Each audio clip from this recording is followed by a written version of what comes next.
So, for this question, when is a cover model most engaging for the viewer? I just wanted to see what people like and how close up they think that the camera should be. I think it depends on age as well. So, when it's normally a younger cover model, they're more likely to do a close up or a mid shot.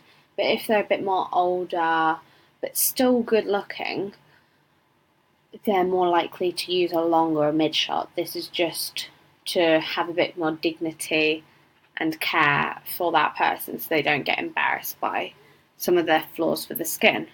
Because less and less magazines should, if they're not already, are editing the pictures less and less, which is good because people should be seen and shown the reality of these famous people who most people look up to. As if you're given this dream world where everyone has the perfect skin, the perfect hair, the perfect lips, perfect eyes, everything. It's not reality. And people should be seeing the reality. Anyway, so you can clearly see here that most people like the mid shot, which I do tend to agree, as I think it shows a little bit about them, about what they're wearing, but then you can still see the majority of their face for the page.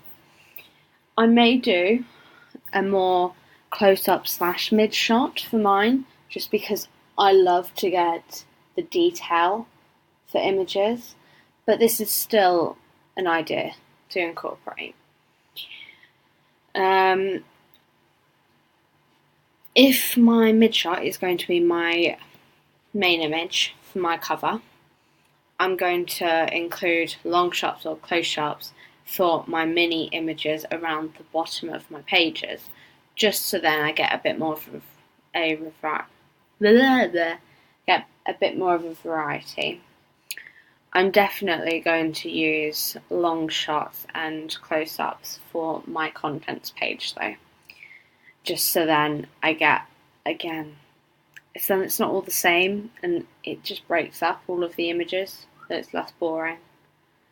But yeah.